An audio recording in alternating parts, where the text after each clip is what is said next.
الرحمن الرحيم. السلام عليكم طلبة تالتة ثانوي. معانا النهاردة تشابتر نمبر 3 من Great Expectations. طبعا احنا اتعودنا نكتب الكي vocabularies والverbs. انت المرة دي دلوقتي سهلين هتعرفهم بنفسك.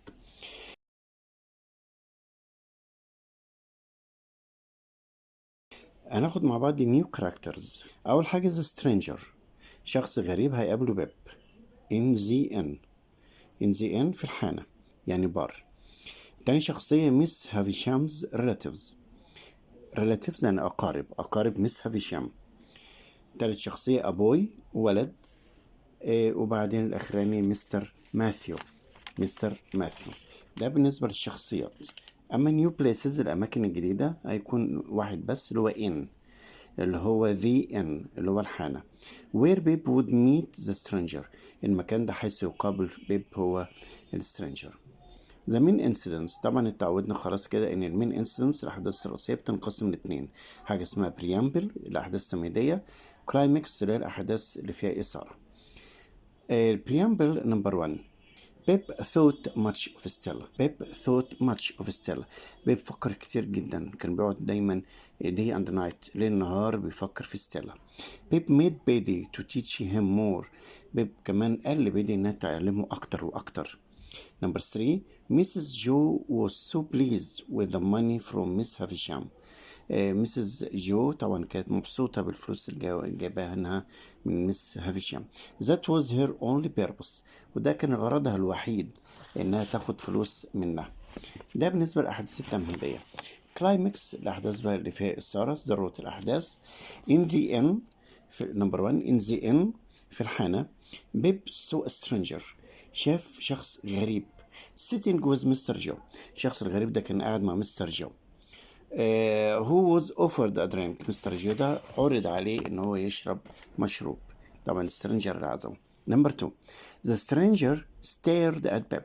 stared كلمة stared معناها يبحلق يعني ينظر بشدة. at Pep قاعد ينظر على بيب جامد أوي. as if كما لو. he knew him كما لو انه كان عارفه يعني. نمبر 3. the stranger asked Mr. Joe. السترينجر دوت سأل مستر جو about بيب، عن بيب، قال له اسمه ايه وانت عارفه ولا مش عارفه. نمبر 4. بيب saw a horrible thing. بيب بقى اتواجه مع horrible thing يعني شيء بشع، شيء ما كانش متوقعه. horrible يعني فظيع. the stranger stirred. السترينجر دوت stirred يعني كان بيقلب his drink المشروب بتاعه with a file مع بمبرد. المبرد طبعا ده صورة المبرد على طول موجودة في ذهن بيب. instead of a spoon يعني قاعد يقلب المشروب بالمبرد بدلا من سبون يعني ملعقة. نمبر 5. بيب was sure، بيب ده كان متأكد that was the file، ان هو ده الفايل which he gave to the convict اللي هو اداه للكونفكت قبل كده. What a coincidence، يا لها من مصادفة. طب ازاي الفايل يروح للراجل دوت وازاي عمال يبص البيب بالشكل دوت. The stranger held the file، رفع كده الفايل while he was looking at بيب يعني كما لو انه بيوري البيب الفايل. لو انت مش واخد بالك الفايل معايا اهو اللي انت اديته للكونفكت قبل كده. وكمان to notice his expressions عشان يلاحظ كمان expressions بتاعته التعبيرات الوش بتاعته. نمبر 7. بيب became sure، بيب أصبح متأكد that the stranger knew him كان يعرفه and the convict والconvict كمان. نمبر 8. بيب was so afraid كان خايف جدا that the stranger would say the story to Mr. Joe انه يقول القصة بقى من أولها لآخرها لمستر جو عن بيب. علشان كده بيب طلب من مستر جو انه يمشي. So بيب asked مستر جو to leave. نمبر 10. The stranger stopped them، السترينجر وقفهم الاثنين قال لهم ستوب. يس saying قائلا ليهم ايه بقى؟ نشوف الديالوج اللي جاي. The stranger بيقول لهم I have got a shilling، انا معايا شيلن كوين، بس الشيلن كان عبارة عن عملة. in my pocket، خلونا ادور عليه كده في جيبي. the boy shall have it، والبوي هياخده اللي هو بيبي يعني. فهو بيديه بيبي بيقول له يورز، ملكك خده بتاعك الشيلن دوت. بيبقى له ثانك يو. نقطة 11. The stranger folded أو wrapped folded يعني طوى يعني لف. wrapped the coin لف الكوين ديت اللي هو الشيلينة in one pound note يعني في جنيه ورقة من الآخر كده. نمبر 12 Mrs. Joe was happy. طبعا Mrs. Joe أي فلوس بتجيلها بتكون سعيدة جدا بيها. Mrs. Joe was happy by that sum of money بهذا المبلغ من الفلوس. Mr. Joe took the pound note back. لكن مستر جو كان honest man راجل أمين. هو طبعا مش معقول لكن الراجل مش ادى لبيب جنيه. الجنيه دوت كان مبلغ جامد زمان. فراح واخد الجنيه مرة تانية back to the stranger in the bar. قال له أنا هرجعه تاني للسترينجر. but he had left. لكن السترينجر had left مشي. نمبر 14 بيب visited Miss Havisham. There were كان بيوجد her relatives أقاربها who seemed not love her اللي شكلهم كده ما كانوش بيحبوا مس هافيشام.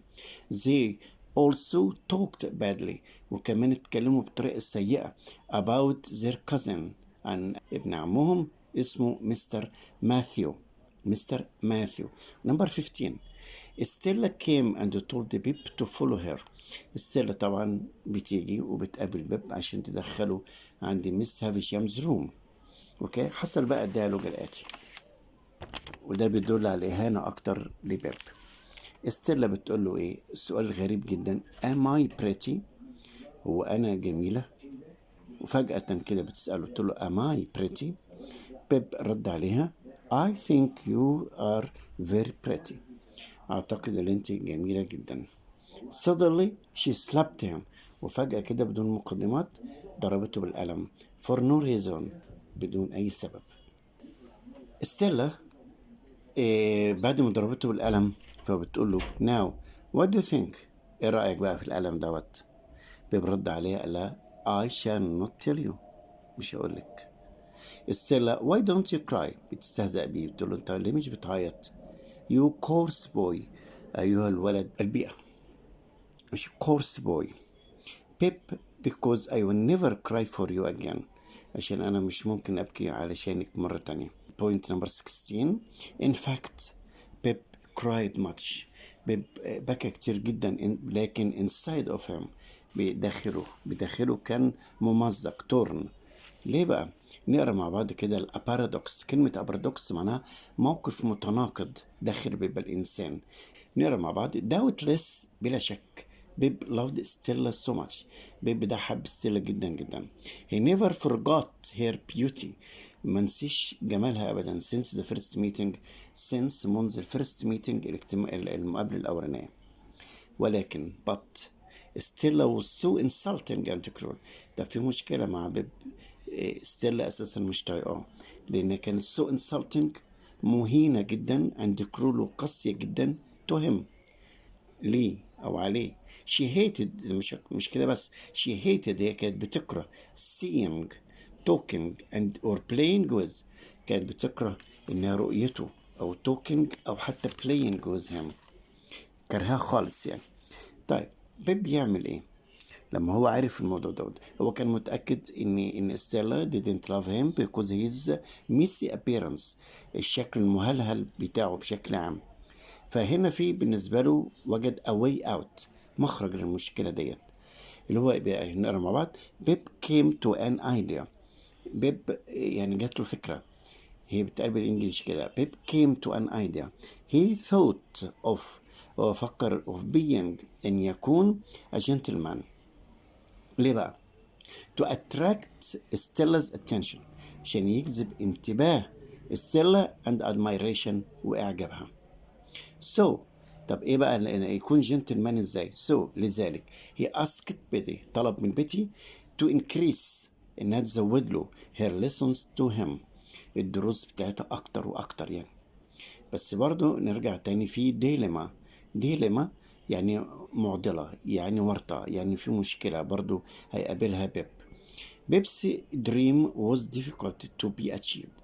الحلم بتاع بيب دوت كان difficult صعب قوي to be achieved ان هو يتحقق. ليه بقى يا ترى؟ اول حاجة because علشان he was just an apprentice that moment كان مجرد واحد صبي حداد، مش عارف يتصرف. 2 his family was poor، العائلة بتاعته كانت فقيرة. بيب indeed was in a bad need of a miracle.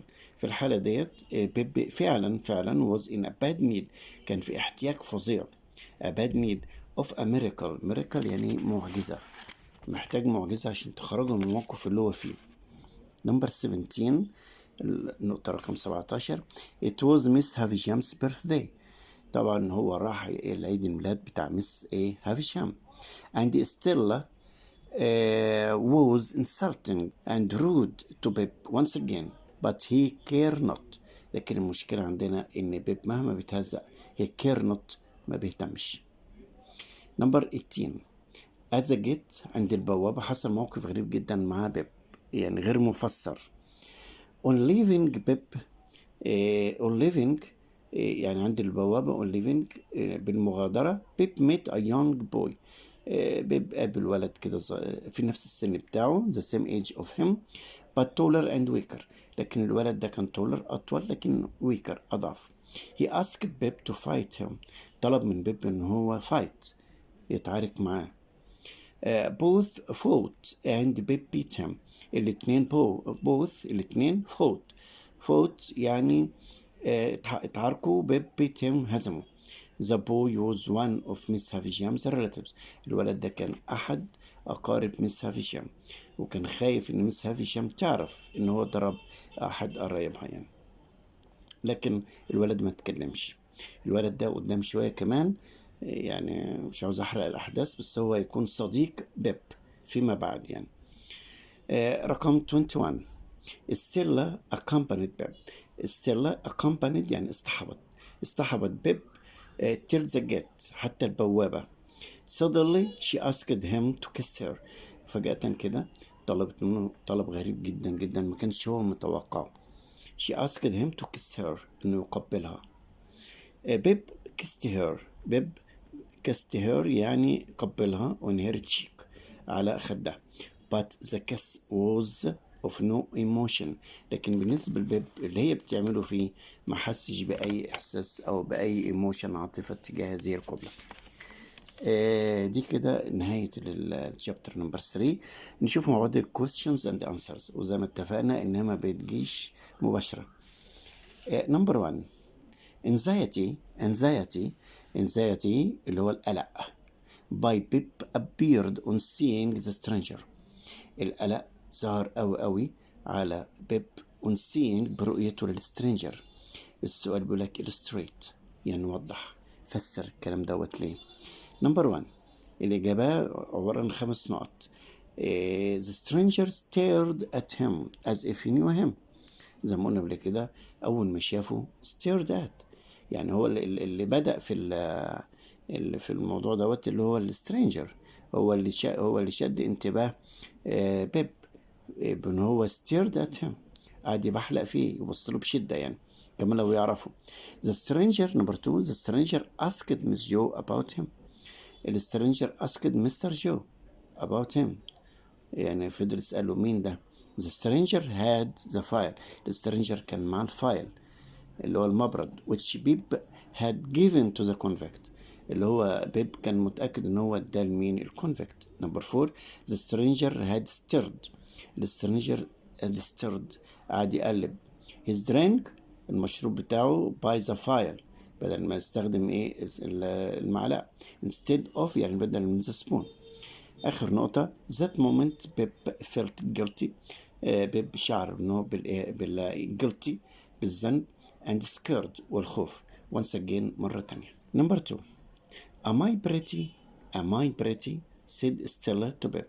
Stella بتسأل بيب am I pretty، وأنا جميلة.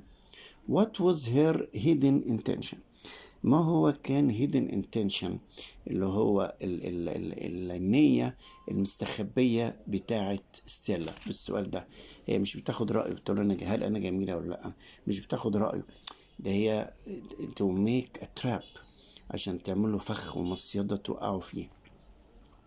نشوف الإجابة. ستيلا knew، ستيلا دي كانت عرفت كويس قوي for sure بكل تأكيد that she was so pretty إنها جميلة جدا. and Pip fell in love with her. وإن بيب fell in love حبها جدا جدا. So علشان كده she plotted with Miss Havisham. plotted تآمروا هما الاتنين to trap him. إن هما يحطوه في مصيدة، في فخ، في شرك. She wanted to break his heart. كانت ستيلا عاوزة تحطم قلبه. As Miss Havisham ordered her. كما أمرتها ميس هافيشام. She attempted بيب. هي أغرت بيب to love her. إنه يحبها. وده حصل. At the same time وفي نفس التوقيت ستيلا had a cold heart. ستيلا ده كان عندها قلب بارد، بنت باردة. of no mercy. ما عندهاش أي رحمة. The poor Pip would fall into the trap. وبيب المسكين هيقع في هذا الفخ. السؤال الثالث show how Mr. Joe was an honest man. وضح ازاي مستر جو دوت كان honest، رجل امين. he took the 1 pound note. اخذ الجنيه الورق تاني للسترينجر، لكن السترينجر had left. number 4 do you think Pip felt the sweet torture؟ خد بالك من السؤال ده. هل تعتقد ان بيب felt شعر ب sweet torture؟ كلمة torture يعني العذاب. sweet طبعا لذيذ، شعر بالعذاب اللذيذ يعني واحد بيتعذب وفي نفس الوقت في عنده لذة كده. الإجابة يس، أو أنت عاوز تقول نو ماشي، لكن أنا بقولك يس. طب ليه بقى؟ despite being insulted. بالرغم إن هو being insulted بيتهان and slapped واتصفع ألم، يعني ضرب ألم by Stella. he forgave her. هو سامحها. on the contrary على العكس من ذلك he began learning. بدأ يتعلم to be a gentleman for her. عشان خاطر مين؟ عشان خاطر ستيلا. he was a boy. هو كان ولد of no honor. ولد ما عندوش أي honor، شرف or dignity ولا كرامة. لو انت عاوز تكتب نو اكتب بأسبابك برضو يعني، بس تكون مقنعة من خلال الأحداث بتاعة الستوري.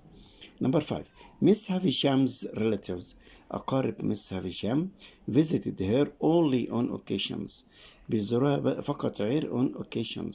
occasions يعني مناسبات. what did that reflect؟ طب ده الكلام ده بيعكس ايه؟ يعني بيعكس ايه العلاقة ما بينهم هتكون ازاي يعني. both sides كلا الجانبين اللي هي مس هافيشام وقرايبها didn't like each other. ما بيحبوش كل منهم الآخر. they only want her money. هم فقط عاوزين فلوسها. and she knew that. وهي على فكرة كانت عارفة كويس أوي كده يعني. number 6 مس هافيشام's wedding cake. التورتاية بتاعت الحفلة بتاعت الزواج بتاعها was still on the table. كانت لسه موجودة على الترابيزة for a long time. بقالها مدة طويلة جدا. illustrate وضح الكلام دوت، فسره. she became absent minded. هي كانت أصبحت absent minded شاردة الذهن، يعني ذهنها خالص ما بقاش موجود فيها يعني كويس. absent minded woman since her fiancé. منذ الفيانسي خطيبها deceived her. she lost the taste of life. هي فقدت طعم الحياة. the revenge only remained. الانتقام فقط هو اللي بقى، اللي موجود. remained ظل أو بقى. number 7 Pip felt sorry for the young boy he fought. بيب شعر بالأسف وبالحزن على الولد اللي هو fought حاربه. clarify The boy seemed brave. الولد شكله شجاع but weak لكن ضعيف and thin ورفيع. He was beaten. هو اتهزم by one blow بضربة واحدة، بركومية واحدة of Pip من بتوع بيب. السؤال نمبر 8 In spite of asking Pip not to visit Miss Havisham. بالرغم من الطلب من بيب إن هو ما يزورش مس هافيشام. بيب claimed. بيب ادعى claimed تظاهر that his visits were to Miss Havisham. لا، هو أنا مش جاي عشان حاجة تانية، أنا جاي عشان أزور مس هافيشام. clarify وضح الكلام ده صح ولا غلط. بيب could not live far from Stella. بيب مش بيروح عشان مس هافيشام. no he could not live. هو ما قدرش يعيش far from Stella بعيد عن Stella. she filled his heart. هي ملأت قلبه. number 9 paradoxically paradoxically يعني بطريقة متناقضة Stella's insults, rudeness, cruelty and impoliteness could make a new Pep. تاني paradoxically بطريقة متناقضة إهانات ووقاحة وقسوة وقلة الأدب بتاعت ستيلا could make قدرت تعمل a new Pep، تعمل بيب جديد. هل الكلام ده حقيقي؟ يعني هل كل الحاجات المساوئ السيئة ديت تعمل إنسان جديد من بيب؟ ده حقيقي. Do you agree؟ طبعا. Yes, that was true. الكلام ده حقيقي. Poor بيب، بيب المسكين was satisfied with earlier life. بيب كان مبسوط جدا بحياته الأولانية. To be a common working boy. إن هو يكون ولد شغال بيئة أو شعبي كده. But Stella's beauty، لكن جمال ستيلا made him change his mind. بدأ يغير رأيه. For her، يغير رأيه ليه؟ عشان خاطرها هي. He wanted to be a gentleman. أراد أشوف بالتغيير هنا، عاوز يكون gentleman. He began learning more. بدأ يتعلم أكتر. He felt embarrassed، شعر بالإحراج of his family's position and poverty. وشعر بالإحراج من البوزيشن، الوضع الاجتماعي بتاع العيلة بتاعته اللي هو الزاجوز and poverty والفقر بتاعهم. هنا بيبقى غير فعلا خالص. بعد كده في هوم وورك، واجب هنكتبه لك، وانت لو عجبك ان شاء الله ما تنساش تعمل لايك وسبسكرايب. Thank you. Goodbye.